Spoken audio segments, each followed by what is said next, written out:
no tiene, es decir, conseguir ganancia monetaria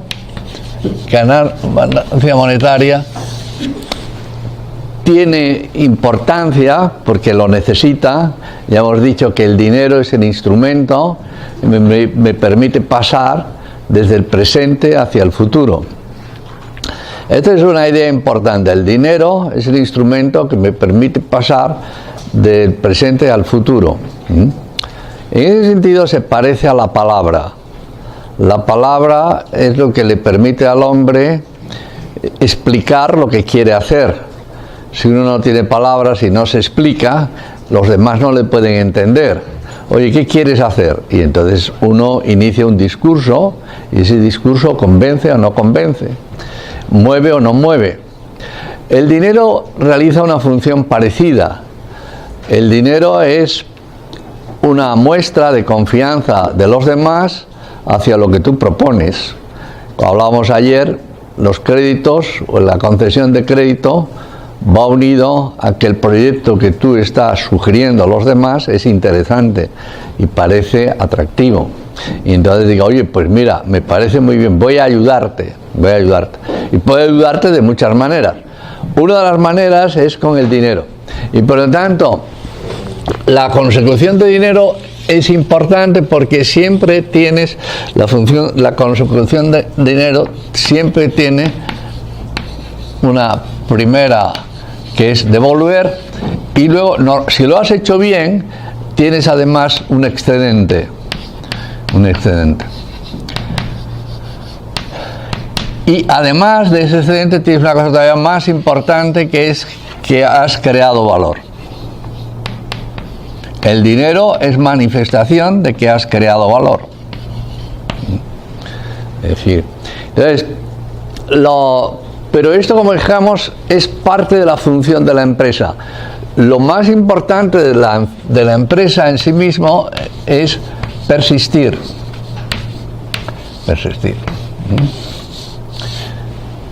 La tendencia natural de todos los seres vivos es a persistir.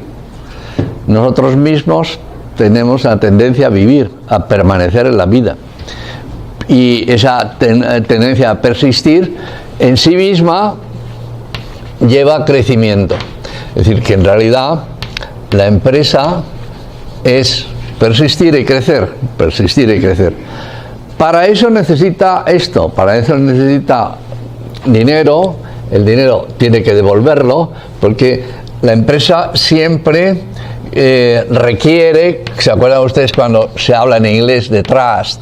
Requiere confianza. Confianza quiere decir lo mismo que crédito. Que recibir crédito. Tiene crédito.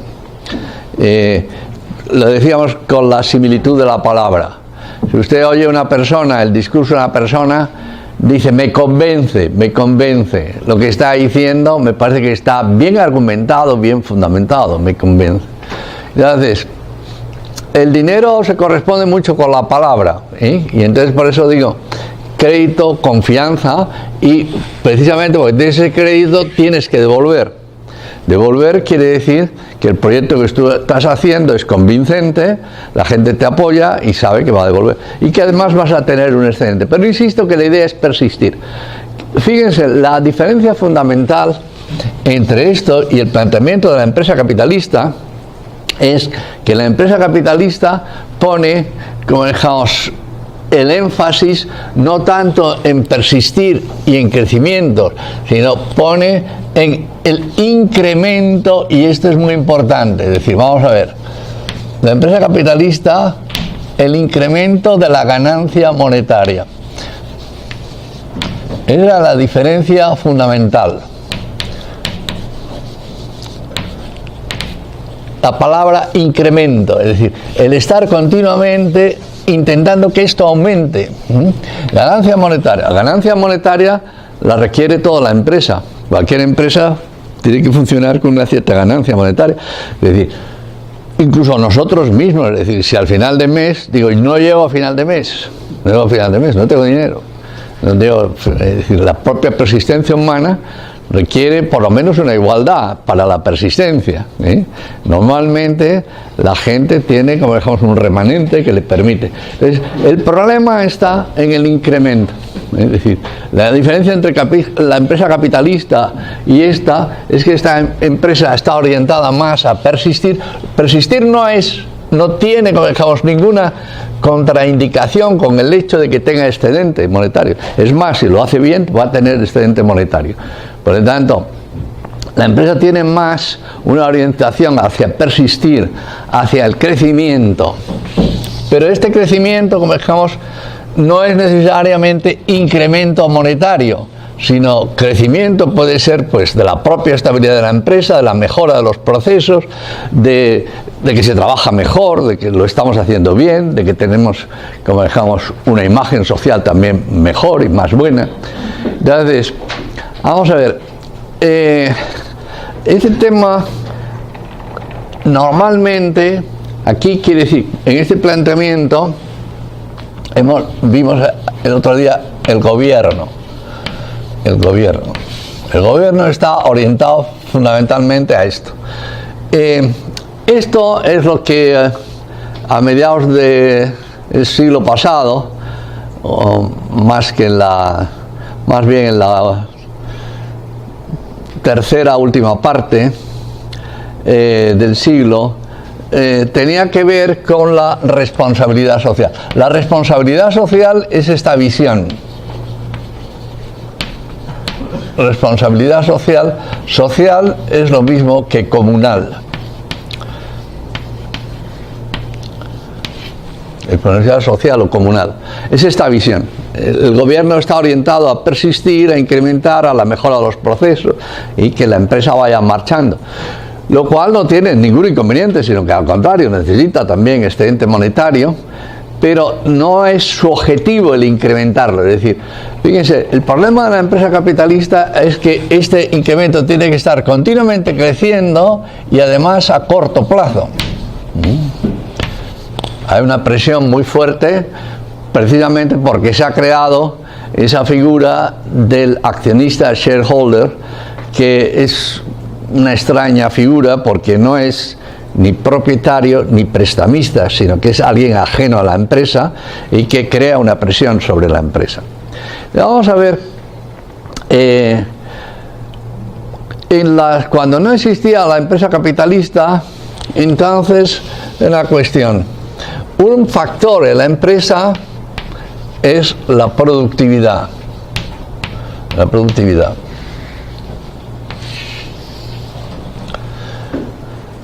La productividad se puede también calificar como eficacia en los procesos. Eficacia en los procesos.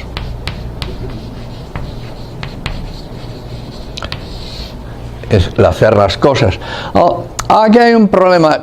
Ayer cuando veíamos a Adam Smith, la división del trabajo, en realidad lo que Adam Smith descubre con la división del trabajo es la productividad.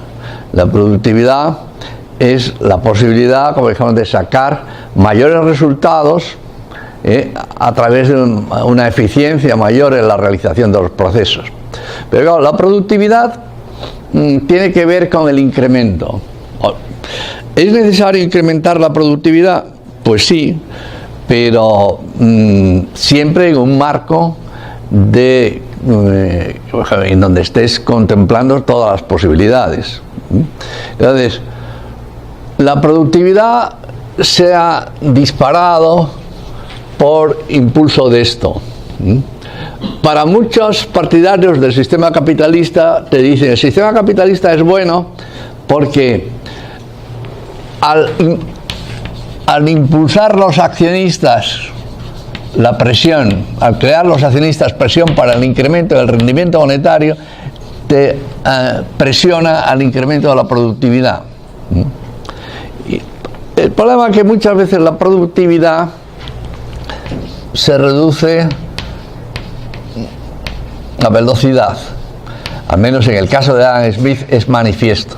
Es decir, velocidad en la realización del proceso. Normalmente tiene la tendencia que en parte es buena, en parte es mala, en buena o mala depende de la dimensión prudencial. Pues por ejemplo, a robotizar.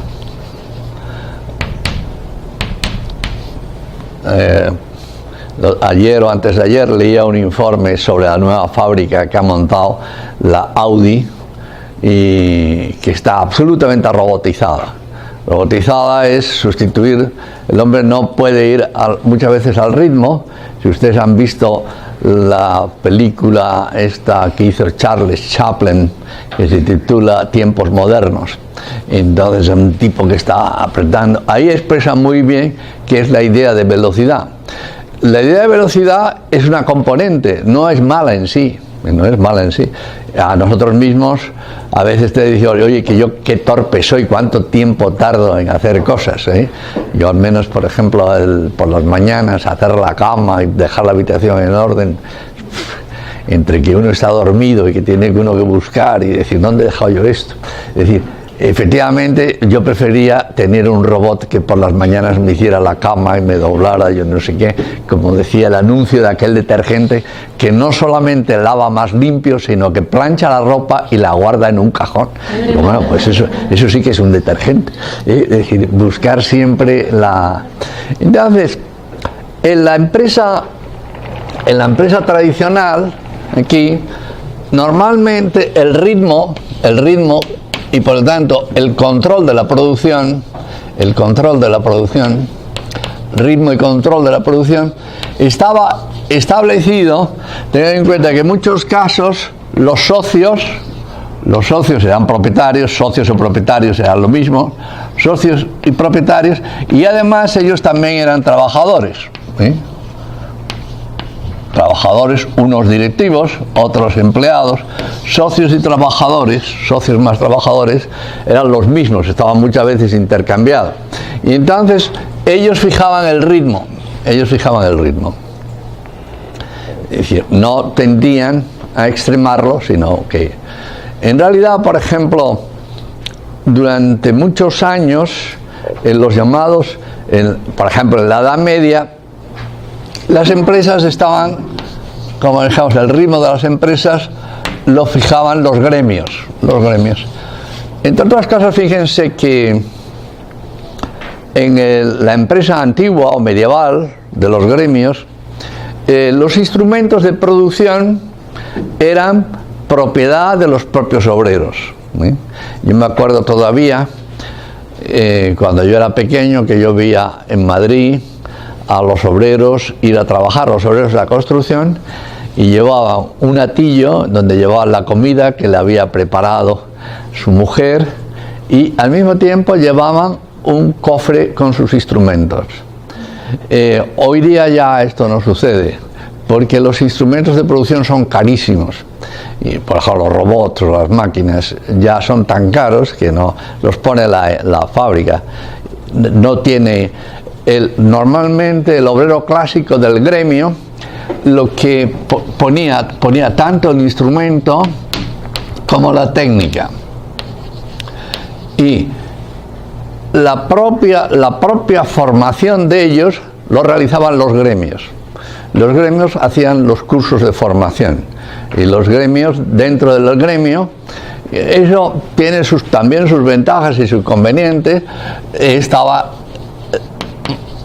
los maestros, los oficiales y los aprendices. Y entonces dentro de las empresas existía un proceso jerárquico de ascender de aprendiz a oficial, de oficial a maestro, ¿sí? Y la gente te iba transmitiendo, ¿sí? ¿No hay un factor de por medio para pasar de un tipo de empresa a la otra, que viene a ser el salto tecnológico? Ya no le llamemos la revolución industrial, sino sí, ya que la continuo. revolución industrial como tal, sino una revolución industrial probablemente permanente, donde el salto tecnológico justamente de forma natural de forma permanente va volviendo obsoleto los ritmos de trabajo anteriores. O sea, y la competencia es otro factor que tal vez en algún momento llega a ser una Claro, claro. Otra es un cambio de derivada, ¿no? Donde Sí. se necesita cambiar y bueno, alguien va a quedar rezagado ante el cambio tecnológico del otro. Pero, ¿cuál viene a ser el límite? Porque el mundo, o sea, ¿Cuál? El límite del mundo nos va llevando a... Bueno, vamos a ver, la pregunta de Abel y lo que tú haces están relacionadas. Es lo siguiente, vamos a ver, tú has dicho, y es verdad lo que tú dices, la tecnología, que no la técnica, tecnología no es lo mismo que la técnica. La tecnología es la aplicación de la técnica a procesos concretos, eso es la tecnología. Y entonces, pero la técnica no es neutral, es decir, hay un prejuicio de los modernos, es declarar a la tecnología neutral, es decir, que todo el proceso está gobernado por una tecnología neutral que avanza, es decir, avanza por sí misma con independencia de las circunstancias. Eso no es cierto. Es decir, la tecnología está condicionada por el marco social y jurídico. Sí. Tiene un objetivo, pero el objetivo no lo tiene, la propia técnica no la tiene. Por eso he dicho, tecnología es aplicación de la técnica. Entonces, es verdad que continuamente lo que tú has dicho te puede convertir obsoleto, como ha sucedido, de hecho, ha convertido esto. Pero la técnica tú la puedes dirigir, puedo ir hacia acá, puedo ir hacia allá. Si tengo la presión, cuando he dicho, ¿por qué tiendes a robotizar? Tiendes a robotizar si lo que quieres es bajar mucho los costes para que puedas, es decir, bajar los costes para que puedas bajar los precios, para que puedas aumentar las ventas, para que puedas tener, como dijimos, beneficios monetarios mayores. Ese es el círculo de donde... Ese es el círculo, es decir, cuando si tienes ese... De donde no, o sea, si ese círculo en sí mismo no es bueno ni es malo. Si es bueno y es malo depende de la función que a ti te interese, es decir, lo que vayas a estar haciendo. Entonces, si lo extremas, pues claro, si tú dices, oiga, yo voy a tener, ustedes saben, los lauditas en Inglaterra en el siglo de Laud, los lauditas fue un movimiento entre los obreros que se dedicaban a destruir las máquinas. Querían destruir las máquinas porque decían, las máquinas destruyen puestos de trabajo. En parte es verdad, en parte es falso. Es decir, muchas veces se hizo muy famoso en los años 80 un libro de un tal Schumacher que se titula Lo pequeño es hermoso, que decía, la tecnología siempre depende de la adaptación al entorno, es decir, que para una cultura se necesita esta tecnología, para otra cultura se necesita otra tecnología. Pues tú ves, por ejemplo, si tú puedes hacer una presa con muchísima maquinaria, excavadoras, o puedes hacer una presa como lo hacían los chinos hasta hace muy poco, que eran miles y miles de chinos con una canasta, llevando tierra y un azadón, pues claro, pero el número de mano de obra era gigantesco. Claro, si haces, por ejemplo, en Dinamarca una presa con unas cuantas gigantescas excavadoras y grandes, es decir, que la tecnología no es neutral, sino que está culturalmente determinada, es decir, que eso es... El hombre siempre es libre, puede elegir. Por lo tanto, cuando antes decía yo, oiga, business ethics, la business ethics depende también del marco en donde estás y tienes que conocerlo muy bien, porque si no puedes, como dejaban, meter la pata. Pero digo, adicional a ello, ¿no será también que los gremios, al querer marcar el ritmo, amarraban un poco también? Porque, claro, o sea, es decir, el problema también es que los gremios tienen, en todos los problemas hay dificultades. Ahora, por ejemplo, un ejemplo vital del día, el examen. El profesor tiene una tendencia a exigir. Los alumnos, oiga, profesor, sea usted comprensivo.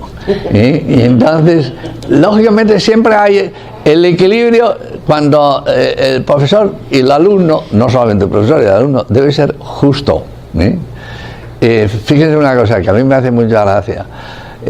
Cuando uno lo suspende, siempre dice el profesor me ha suspendido. Cuando aprueba, dice he aprobado. Es decir, la culpa es del otro. Bueno, porque es normal. Eso es lo normal. Y realmente el equilibrio es la tensión en todos los puestos. También hay una tendencia, ayer me lo contaba Abel, que decía, hay obreros que dicen, no, todo salario igual, todo. ¿Por qué? Porque tienes una tendencia a ir a lo tuyo. Tú vas, esta mañana me traía el taxista y de repente otro taxista detrás ha empezado a tocar el claxon para que se apartara y tal, y el otro estaba enfadado y tal. Bueno, normal. Dice, pero no se puede pasar porque está limitado. Digo, bueno, es decir, el conflicto, como hablábamos, es normal y por lo tanto no hay neutralidad. Siempre tiene un sesgo. Siempre tiene un sesgo que puede ser bueno o puede ser malo. El sesgo puede ir para acá o sesgo puede ir para allá. Entonces, por eso digo que es muy cómodo insistir en que el sistema capitalista está determinado por estos incrementos, estos impulsos como si fueran fuerzas ciegas. Mire usted, no son fuerzas ciegas, son fuerzas que usted está impulsando porque a usted le interesa, pero no son fuerzas ciegas. No oculte su intención. Por ejemplo, el propio Adam Smith habla mucho de la mano invisible. Oiga, mano invisible, no, mire usted, es una mano tan visible que me ha dado usted una bofetada. Sí, el mercado, como usted dice, se regula solo y la tecnología sería como una mano invisible dentro del mercado. Porque finalmente cuando una empresa incorpora tecnología, se hace más competitiva, no necesariamente se baja el precio, sino que se puede aumentar la calidad. Puede aumentar también la calidad. Claro, todas esas diversas dimensiones prueba precisamente que no es neutral.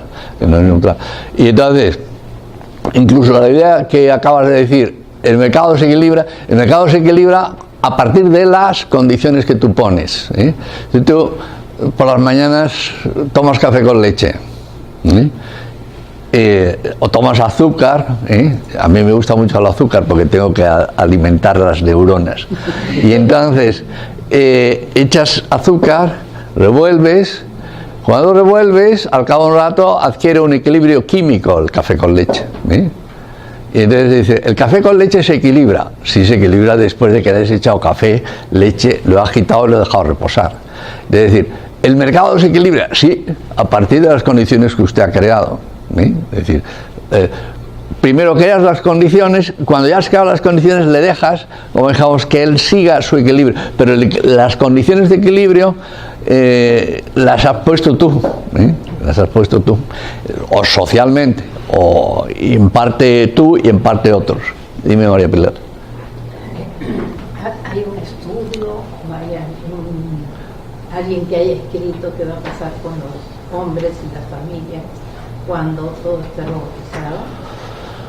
Pues hace no muchos años yo vi una entrevista en la BBC inglesa, de un tipo que hablaba de cómo sería el futuro.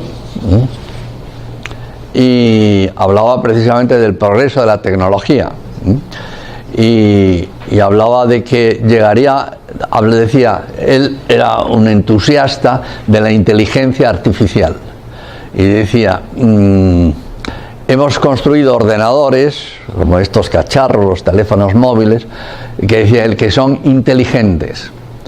Y cada vez van a ser más inteligentes. Y llegará un momento en que haremos unas máquinas que serán más inteligentes que nosotros. Y por lo tanto él se planteaba el problema de decir que en realidad, ¿qué va a pasar con la humanidad cuando hagamos máquinas inteligentes?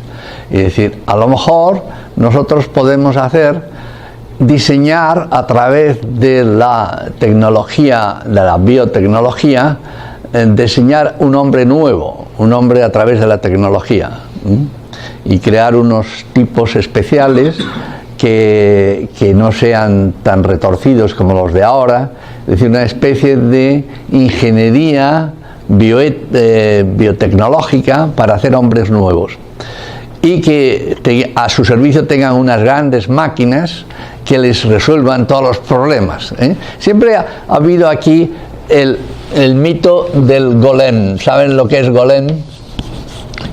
Golem es un rabí judío que vive en Varsovia en mitad del siglo XIX y diseñó, pensó en fabricar el gran esclavo, la gran máquina, que por otro lado también está en los escritos de Marx. Marx siempre pensaba que la producción al final habría que quedar en manos de máquinas y de robots, y entonces el hombre tendría el gran golem, el gran esclavo, que le resolvería todas sus necesidades. Entonces el problema, ¿el hombre qué haría? ¿El hombre se quedaría ocioso o qué haría? Esa es otra de las grandes preguntas. ¿Qué? Eso no contemplar, sino se quedaría catatónico. Catatónico significa en griego mirando un punto fijo. Yo he visto una persona con una depresión profunda, está catatónico, fijado, no tiene capacidad de reacción. En realidad, como dijimos, el hombre siempre, cuando he insistido yo mucho de la idea del conflicto, la idea del conflicto es lo que le mantiene al hombre despierto. Es decir, el hombre entra en acción cuando lo agitas. Dime, Álvaro. Pero después de escuchar todo lo que he explicado, me parece que la tecnología no es el único problema. Me parece que en miles de años atrás el hombre siempre buscó esclavizar. O sea, que ya tenía esclavos, han sido los mismos hombres de esclavos. Como ahora no puede esclavizar a los hombres, se les quiere robots. Hombre, quiere decir, hablar de la máquina, el hombre siempre busca y es propio suyo, es decir, la tecnología es profundamente humana. Nuestra manera de actuar, es decir, el hombre tiene una tendencia natural a humanizar. Humanizar quiere decir, ¿humanizar qué? Humanizar el entorno, que es crear un orden en el entorno que tú pones. ¿Y a través de qué lo pones? A través de la técnica. El hombre es el animal técnico por excelencia, la técnica. Y la expresión de la técnica es la mano. La mano es el instrumento de los instrumentos. La mano es el gran instrumento. En realidad todos los demás aparatos, desde estos ordenadores, son prolongación de mi mano. La mano, como dejamos, es en donde se va enganchando todo. A través de la mano se engancha todo. La mano es la manera que tiene el hombre de manejar. Si usted fija, la pata de un caballo, el hombre no tiene especialización. La mano no está especializada. La pata de un caballo está súper especializada. Entonces, para subir a un árbol, la pata de un caballo no te sirve. Un árbol no puede subir a un árbol. La mano del hombre es mejor que la pata del caballo en ese sentido, pero para correr, la pata del caballo es mejor. Es decir, el hombre es el animal inespecializado. No tiene, es decir, la especie, el caballo, especie caballo, pezuña en uno de sus miembros. El hombre es inespecializado. Y por eso tiene la mano.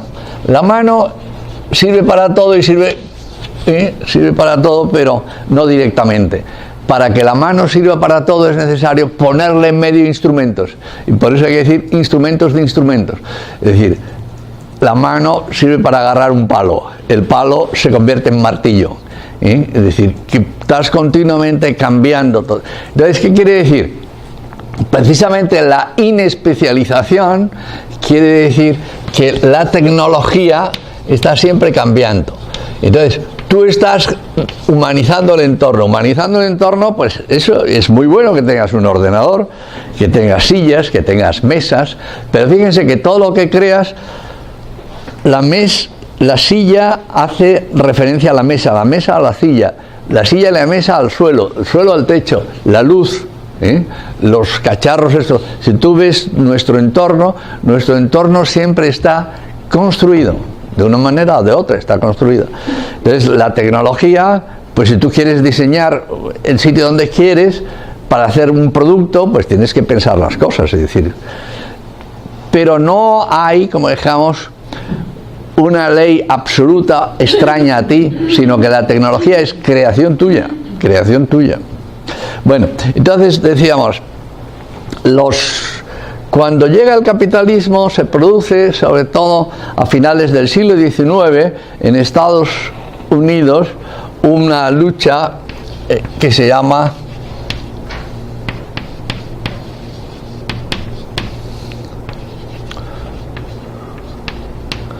taller abierto, taller cerrado.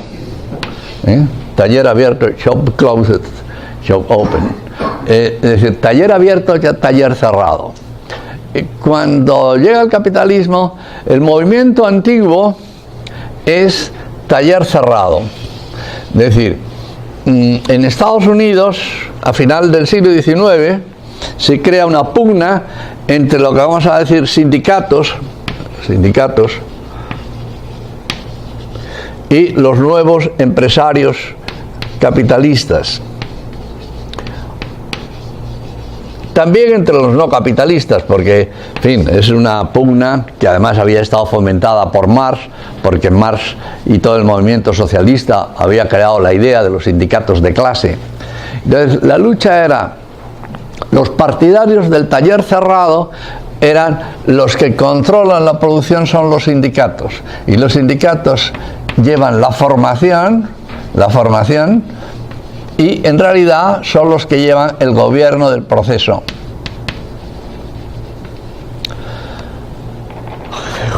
Y además, como dijimos, para entrar en la empresa, los que seleccionan al personal son también el sindicato. Esto es una deformación de esto. Es decir, como ven ustedes, siempre la figura de la empresa no ha sido una figura estable y homogénea a lo largo del tiempo, sino que ha habido muchísimos cambios y seguirá habiendo. Por eso digo yo, de lo que estoy hablando de todos estos temas, es que la empresa no se puede entender como una figura definitiva e inalterable, sino que continuamente está. Entonces, de esto decían, bueno, no se preocupen, nosotros, los sindicatos decían, nosotros contratamos a la gente, las entrenamos, les enseñamos, les decimos.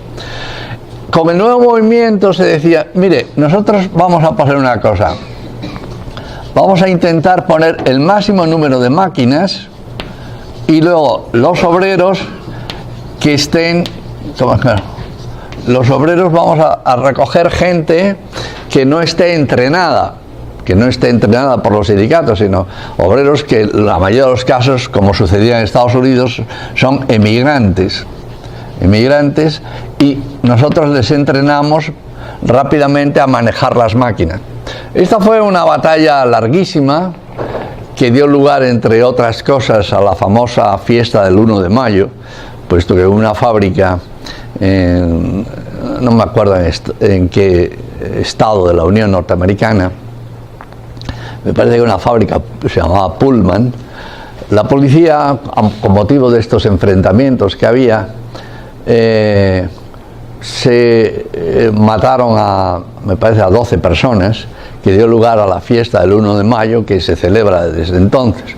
Pero fíjense, aquí el problema más importante era que decían, estos empresarios eran partidarios del taylorismo, lo que veíamos ayer. Taylorismo. El taylorismo es quién tiene que dirigir el proceso, de la fábrica. Los sindicatos o los gremios, o el taylorismo tiene que dirigir la dirección, ¿se acuerdan ustedes? Teoría científica, tecnología. ¿Quién dirige el proceso? Le van a decir, la tecnología. ¿Por qué? Porque mire usted, la tecnología es neutral. La tecnología me dice el diseño óptimo de producción. Y por lo tanto, si yo hago, es decir, Taylor lo que pretendía, el objetivo de Taylor, la teoría de Taylor, es acabar con la guerra entre los empresarios y los obreros. Taylor dijo, vamos a intentar hacer la paz social a través de la tecnología. La tecnología es neutral. Y le voy a decir, mire usted, señores empresarios y señores obreros, no llevan razón ninguno de los dos. Que lleva razón es el óptimo, que ha sido designado de manera científica y por lo tanto no discutible. Y establece un equilibrio. Eso se ha demostrado, y por eso el taylorismo ha sido superado, ha sido demostrado que no es posible. Es decir, que no hay una fórmula científica para resolver la paz social. Nunca. Es decir, que no te puedes encontrar cualquier pelea entre obreros y empresarios, no lo puedes resolver científicamente, sino que en el fondo siempre es un pacto. Es decir, un pacto de intereses. ¿Se acuerdan ustedes que les decía, mire, aquí en este tipo de empresa, el gobierno, ¿qué es gobernar? Gobernar es ordenar, pero para ordenar siempre tienes que pactar. Siempre tienes que pactar. Es decir, cuando un mal gobernante es aquel que siempre cree que tiene que imponer su diseño. Eso es un mal gobernante. En realidad muchas veces, como dejamos, es la solución de un pacto, de una manera de... Bueno, entonces, esta batalla que es dura y todavía está presente, va a dar lugar. Es decir, como el capitalismo no tiene tendencia a la permanencia de la empresa, sino que ya hemos visto, no tiene tendencia a la permanencia, sino que tiene tendencia al incremento monetario para los accionistas, entonces, como se pone en duda la permanencia, hay una tendencia, como dijimos, natural al despido. En tanto en cuanto, te voy a decir, hombre, ¿la gente quiere despedir a los obreros necesariamente? No, pero a veces está forzado, hay un forzamiento al despido. ¿Por qué? Porque es que para que la empresa pueda seguir siendo competitiva, no te queda más remedio que recurrir al despido. Entonces hemos visto que hay ese forzamiento y por otro lado en la estructura jurídica de la empresa hemos visto que no hay socios, no existen socios, no existen propietarios. Entonces hemos visto que tanto los directivos como los obreros son empleados y asalariados. Entonces, ayer veíamos lo que era el ejecutivismo. Hoy vamos a ver lo que es el obrerismo. El obrerismo es que en estos modelos nunca se realizó plenamente y por lo tanto no hay que idealizarlos. Estos modelos tampoco son buenos en el sentido de que perfectos. Siempre hay conflicto. La empresa siempre es conflicto, siempre. Yo me acuerdo que oír decir a un empresario, bueno, mira, yo cuando cierro la fábrica digo, hoy por hoy ya no hay más conflictos, el lunes habrá más. Es decir, que eso es así, ¿no? Es decir, que muchas veces cuando llegas y a veces no los esperas y tienes que comenzarlos de nuevo y tal. Pero en cualquier caso, el obrerismo, que es una deformación del obrero, el obrerismo es la conciencia del obrero de que él no forma parte de la empresa, Es decir, no es socio, no está comprometido, le pueden echar en cualquier momento y que realmente el obrero sabe que es un elemento provisional de la empresa. Está provisional mientras la empresa le venga bien tenerlo. Entonces, esto ha creado, como dijimos, mentalidad capitalista también en el obrero. fomentado por muchas cuestiones, también por el propio socialismo, en el sentido de que se ha creado una diferencia entre los sindicatos de clase y los sindicatos tradicionales. Sindicatos de clase y sindicatos tradicionales, o también llamados gremios, era la siguiente. El sindicato de clase es, como el obrero no tiene pertenencia, es decir, el obrero cuando tiene el obrerismo, el obrero no tiene pertenencia, no pertenece a la empresa, no se siente vinculado a la empresa, está ahí contratado, empleado, es un mercenario, no tiene pertenencia. Como no tiene pertenencia, estos sindicatos de gremios eran simplemente la propia estructura o la propia asociación de ellos dentro de la empresa.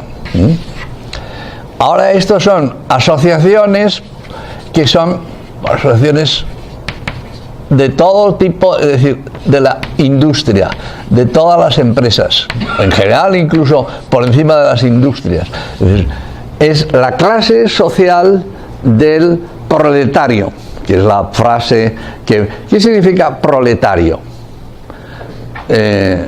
Karl Marx dice, el obrero en estas circunstancias es un individuo puro que está, como digamos, pendiente, su puesto de trabajo depende de la ganancia monetaria.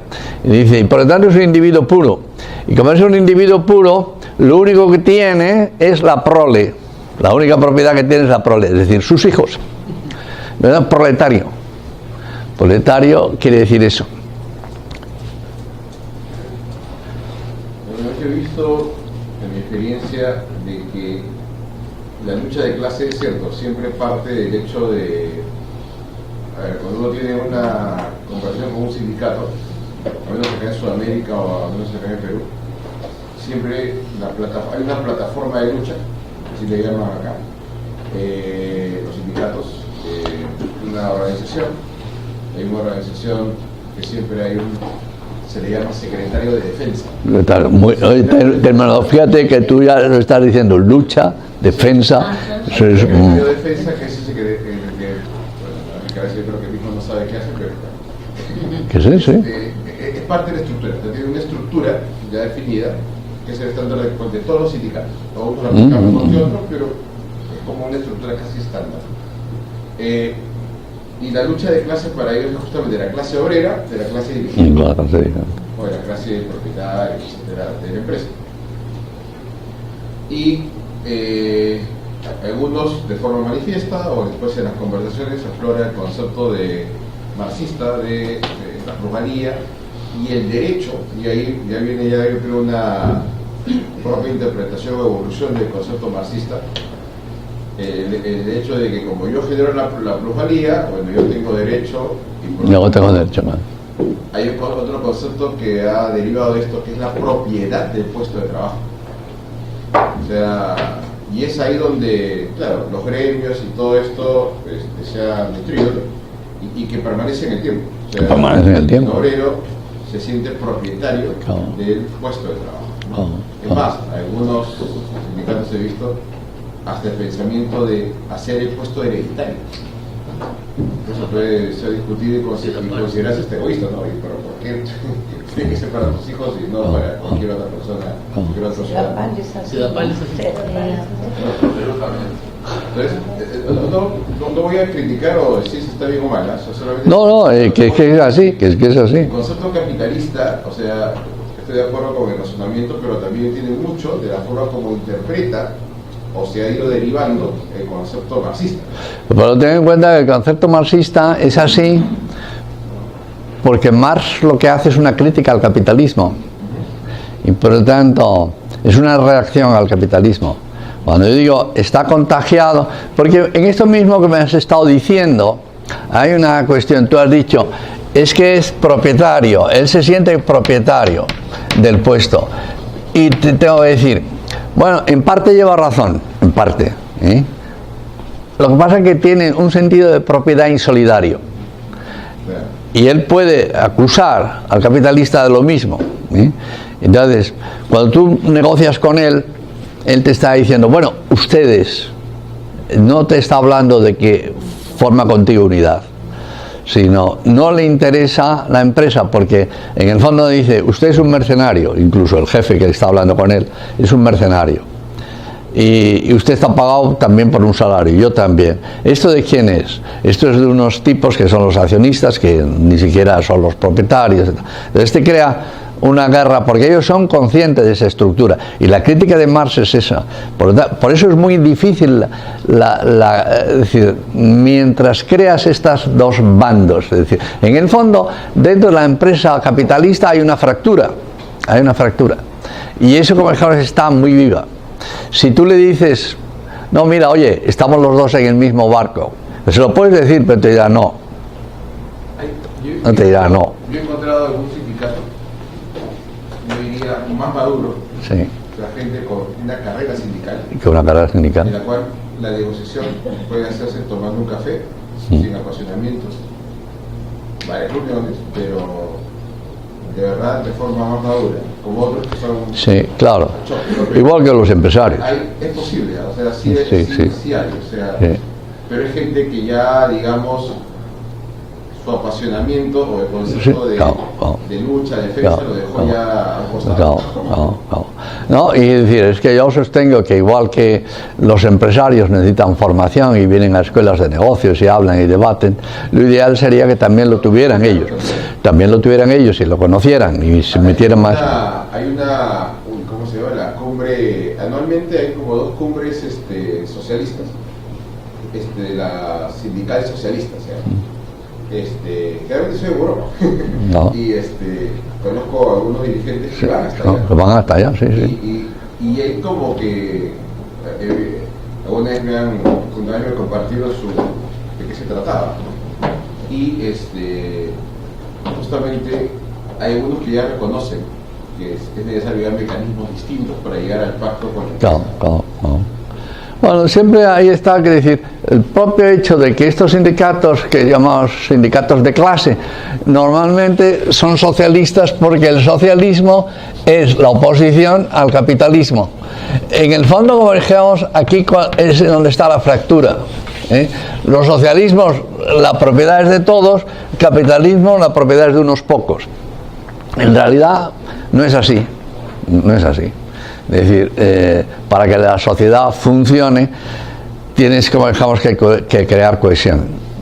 Si partes de un modelo en donde la propiedad está, como digamos, tiene una estructura muy compleja, como es, por ejemplo, la capitalista, pues entonces es muy difícil convencer a los obreros. Y los obreros, la mentalidad obrerista que estoy diciendo yo aquí, es que te lleva a enfrentarte, es decir, un enfrentamiento. Las clases, el concepto clase es un concepto abstracto. No es un concepto abstracto. La empresa es una realidad concreta. Es decir, oiga, usted que lucha por la clase social, ¿de qué? De los obreros. Pero mire usted, si lo que tenemos que resolver es el problema de esta empresa, y la empresa somos usted y yo, pero ¿qué te voy a decir? No lo somos, porque usted me puede echar a mí cuando quiera. Yo no estoy implicado en su empresa. Eso ya te crea, es decir, cuando yo pienso que el problema que existe y que está vivo, en cuanto tú te sientas con los sindicatos, más tarde o más temprano va a aparecer el tema.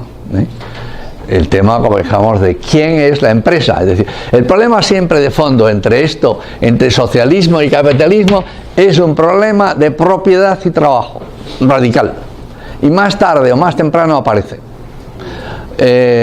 Hombre, fíjate, eso hace que contamine también a la empresa pequeña. La empresa pequeña al final también está contaminada por eso. Y entonces, es que resulta además que ahora los sindicatos de clase también mandan en la empresa pequeña. Y te decir, oye, tiene sentido en esta, porque es así, pero mire usted, una empresa pequeña en realidad no tendría que ser así, porque la relación, porque por ejemplo otra queja de los sindicatos de clase, que son marxistas y que son abstractos, es que dice la jerarquía, es decir, en toda empresa hay jerarquía, es decir, hay mando. tienes que mandar. Es decir, usted hágame esto y usted hágame esto otro. Estos señores que han ganado el premio Nobel, de los contractualistas, te dicen, oiga, mire, la pregunta es, cuando los sindicatos de clase, llevados por ese modelo abstracto, te dice, dentro de la empresa no hay igualdad. No hay igualdad. Porque si hay mando, hay jerarquía. Ponen en duda y dice, ¿cuál es el fundamento de esa jerarquía? ¿Cuál es el fundamento de esa jerarquía? Entonces, el fundamento de la jerarquía, como dije el otro día, siempre es la propiedad-trabajo.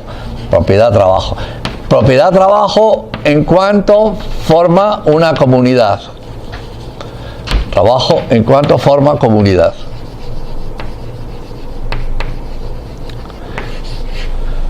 Es decir, cuando ambas partes están comprometidas y entonces hay tensiones, pero uno acepta ser gobernado, gobernar y ser gobernado y depender mutuamente. Ahora, en la empresa capitalista te acusan, te dicen los marxistas, sí, oiga, pero eso está impuesto desde fuera por la ganancia monetaria, el deseo de ganancia monetaria. Y por lo tanto, la autoridad ha sido impuesta por ley del Estado, que le ha otorgado el privilegio a estos señores, que son los accionistas, a poner un gobierno en la empresa y que ese gobierno mande. Ya lo tienes muy complicado. Es decir, que en mi opinión la única solución sería otra organización jurídica de la empresa, diferente al presente, en donde el obrero no fuera alguien extraño a la empresa, sino que el obrero estuviera implicado en la empresa.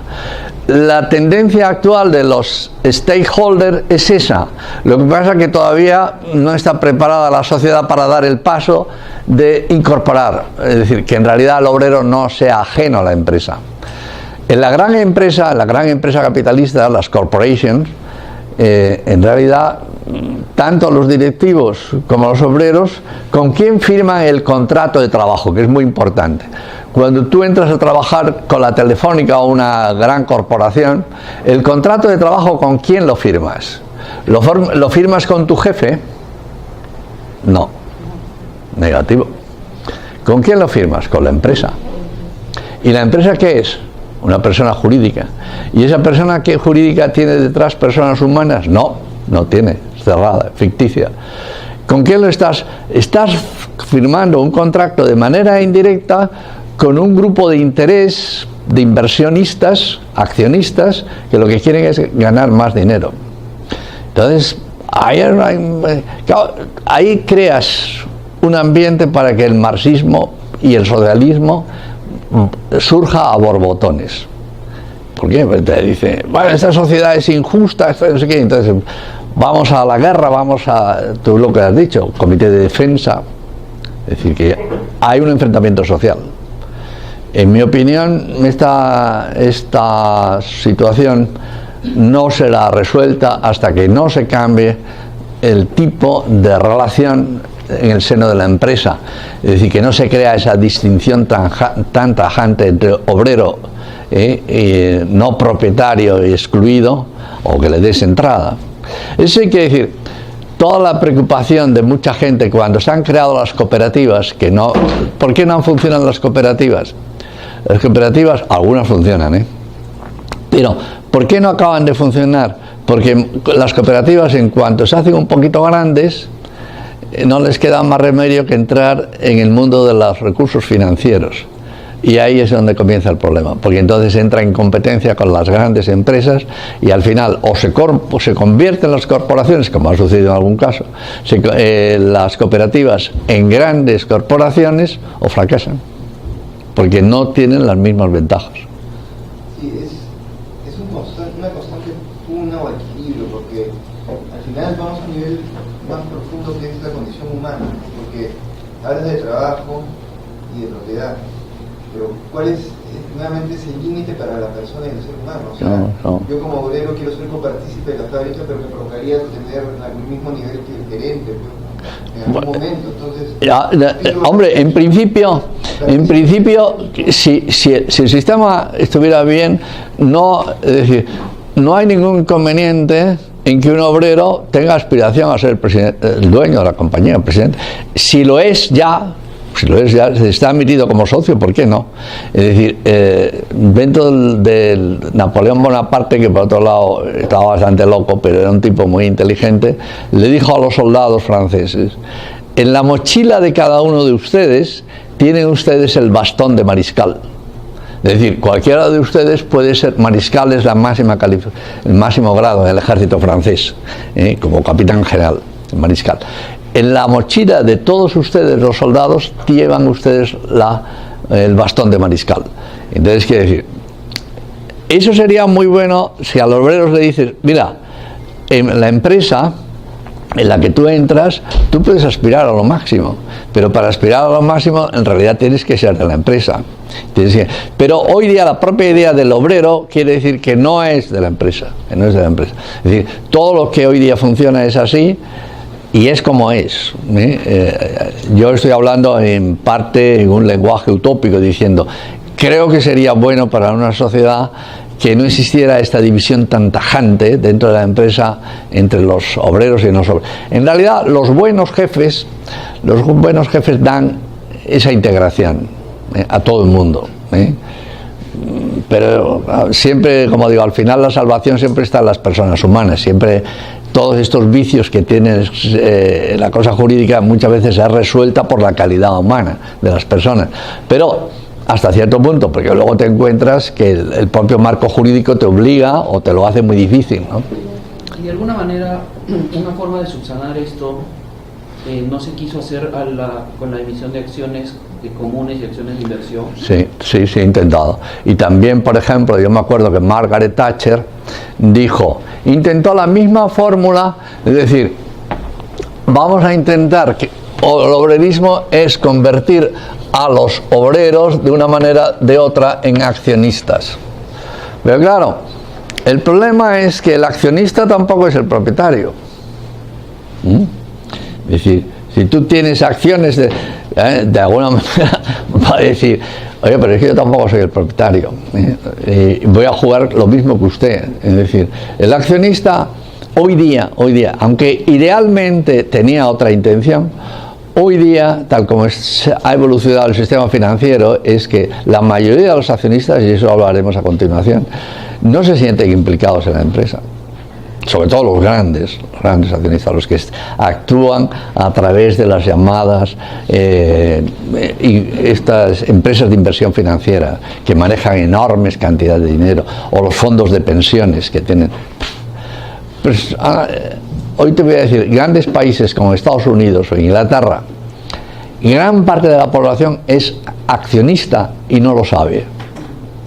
¿Por qué? Porque su propio fondo de pensión lo están manteniendo a través de inversión en grandes multinacionales, y lo hacen a través de la mediación de lo que se llaman gestores financieros. Están muy alejados de la empresa. Entonces, el propio planteamiento de Margaret Thatcher, que intentó resolver este tema porque se daba cuenta del tema, es decir, por los dos lados, incluso una persona tan radicalmente capitalista e individualista como era Margaret Thatcher, intenta resolverlo diciendo: vamos a hacer a los obreros accionistas. Pero ya hemos visto, ayer veíamos que lo que llamaba ejecutivismo es: también vamos a hacer a los directivos accionistas, les vamos a intentar que tengan ganancias. Pero claro, te encuentras con una cierta contradicción, porque si le presionas a la ganancia monetaria, pues también ellos al final tendrían que actuar a muy corto plazo, con lo cual crea muchos problemas. Bueno, por otro lado, el Estado ha favorecido. El Estado es otro de los grandes culpables de este tema, porque el Estado ha favorecido, es decir, entre la libertad de despido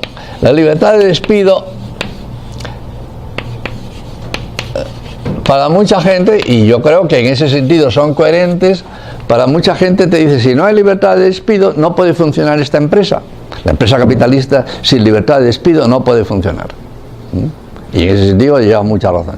Cuando te dice, en España, por ejemplo, hay la lucha que hay actualmente entre los sindicatos, el gobierno y la patronal es la reforma laboral. La reforma laboral es abaratar el despido.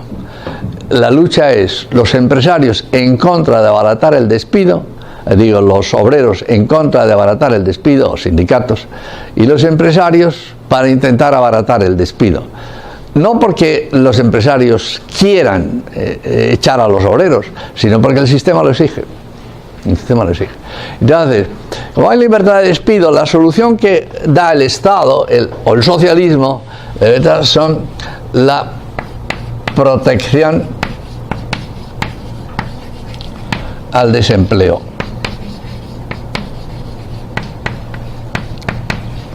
Protección al desempleo. Libertad de despido, protección de desempleo. Entonces, fíjense, por un lado, si yo digo libertad de despido, estoy deshaciendo desarraigo del obrero. El obrero y también el directivo, el desarraigo del obrero. Es decir, el obrero, he dicho antes, no pertenencia. Yo no me siento.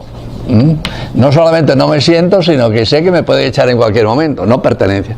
Entonces, fíjense, si el Estado le dice, no, pero yo voy a hacer una ley de protección laboral o de protección al desempleo, entonces, ¿qué quiere decir? Estoy fomentando estatalismo, socialismo. ¿Se acuerdan que les decía ayer? El Estado moderno quiere que la gente dependa directamente de él. En otros tiempos había lo que se llamaban mutuas patronales, es decir, en el siglo XVIII, principio del XIX, existían las mutuas patronales. Mutuas patronales es un intento de proteger, por ejemplo, también libertad de desempleo o, por ejemplo, enfermedad. El obrero que se pone enfermo, enfermedad, la baja, antes pasaba a la patronal, o la mutua patronal, ahora la enfermedad pasa al Estado, a la seguridad social. ¿Qué crea todo esto? El Estado ha sido el gran colaborador, de lo que tú estabas reflejando, es que el Estado ha sido el gran colaborador de la mentalidad obrerista. Porque decir, mire, yo estoy desarraigado de mi empresa, porque yo en la empresa estoy, como dejamos, de paso, y sin embargo el Estado es el que me cubre a mí.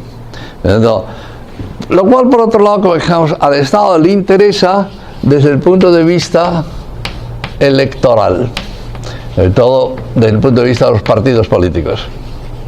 Los partidos políticos tienes la izquierda, tú lees el programa de un partido político de izquierdas, y rápidamente te das cuenta de decir, bueno, este es un partido político de izquierda y este es un partido político de derecha. Y yo por eso digo, yo tengo muchos problemas a la hora de votar, porque es que yo no soy ni de izquierdas ni de derecha. Y tengo muchos problemas. A mí esto no me convence. No me convence de que el Estado sea el único gran protector de la gente, ni tampoco me convence que este sistema, el de arriba, pues no me convence, porque me parece injusto y me parece desequilibrado. El resultado es que hoy día, pues dentro de las empresas, sobre todo las muy grandes y también por reflejo, por incidencia en las pequeñas, si no hay buenos jefes, y por eso es muy importante estos cursos como los que están teniendo ustedes, es muy importante saber esto, porque si lo sabes, lo conoces y tal, entonces puedes lograr en tu empresa con superación personal y con visión, puedes lograr integración de la gente, puedes convencer a la gente de que el procedimiento es de crear efectivamente comunidad de personas, ¿sí? Pero aparte de lo que usted menciona, el Estado de alguna manera da a entender que protege a los obreros, a los individuos, para tener un equilibrio con la empresa privada. Bueno, ahí está, tú lo acabas de decir perfecto. El equilibrio, es decir, mira, hay mucha gente ahora que te dicen, crea riqueza, te voy a decir, en realidad no crea riqueza, pero en fin, también crea riqueza, pero crea de otra manera. Crear de riqueza, es decir, la empresa crea riqueza y el Estado reparte la riqueza. Este que la crea, pero la reparte mal, y entonces la corrige el Estado. Fíjate que esto ha creado lo siguiente. Yo me acuerdo cuando subió en España a las elecciones Felipe González con el PSOE, una de las primeras cosas que dijo es que iba a expropiar todas las grandes empresas, la Telefónica, Repsol y tal. Subió al poder y no habló con Mitterrand, que era el presidente socialista de Francia, y le dijo: no lo hagas. Y dice, el nuevo socialismo, ¿cómo se llama? Socialdemocracia, que es muy significativo. La socialdemocracia es esto. La socialdemocracia es no nacionalices la empresa, porque ellos saben crear riqueza mejor que el Estado. Lo único que tienes que hacer es ponle altos impuestos para que luego los distribuyas tú, con la ventaja que electoralmente te pones muy bien. Y fíjese que el ambiente que se crea en un país es que los empresarios son unos ladrones y que el Estado es papá.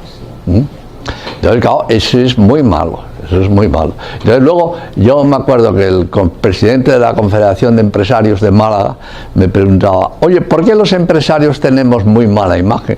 Y digo: no por vosotros sois tipos excelentes, pero la imagen, tú ve, por ejemplo, en el cine norteamericano ahora, el país más capitalista del mundo, que es Estados Unidos, ve, por ejemplo, películas como Wall Street. Es decir, la imagen que hay en Hollywood del empresario es desastrosa. Entonces,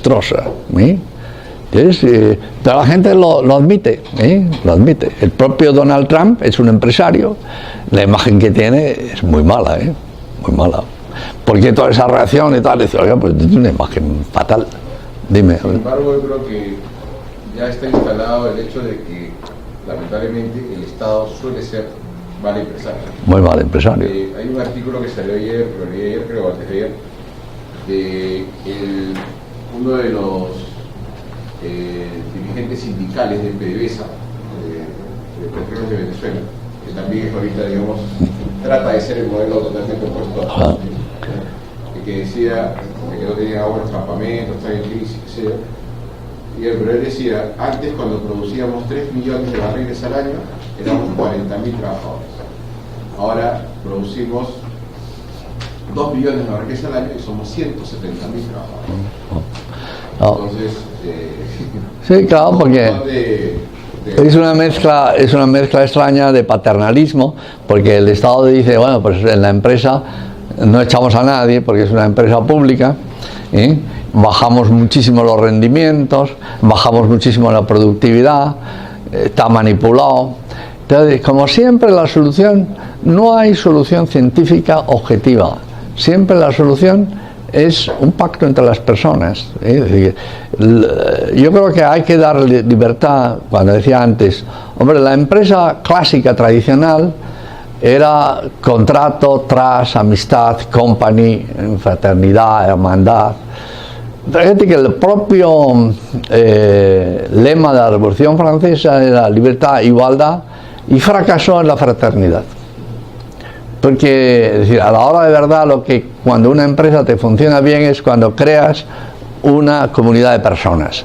Y esa comunidad de personas, aquí no hay comunidad de personas, porque aquí, como dejamos, en el fondo todos estaban diciendo: aquí lo importante es crecer, pero hemos descubierto que por un lado se puede crear riqueza, pero de manera desigual, que este es el capitalismo, y luego está el Estado para que iguale. Pues mire usted, no funciona. Ahora ha salido un libro muy famoso de este economista francés, más o menos influenciado por el marxismo, que se llama Piketty, Piketty, y que ha hablado de un tema que es patente.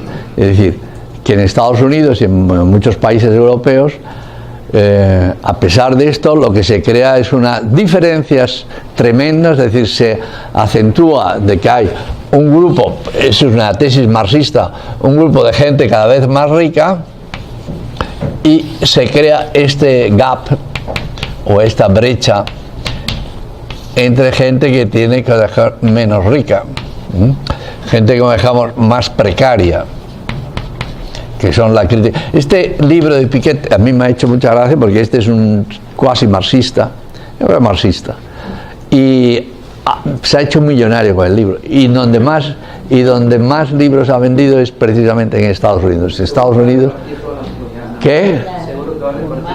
Sí, por eso te digo, que era el chiste que contaban de Brezhnev, que le dijo a su madre: mira, oye, ven a ver la casa que me he hecho en las afueras cuando era presidente del Politburo, una casa, una dacha, que dicen los rusos, una dacha que me he hecho en las afueras de Moscú, preciosa.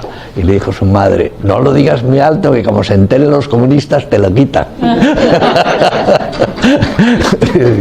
Ese era un poco el tema. Bueno, hacemos descanso ahora.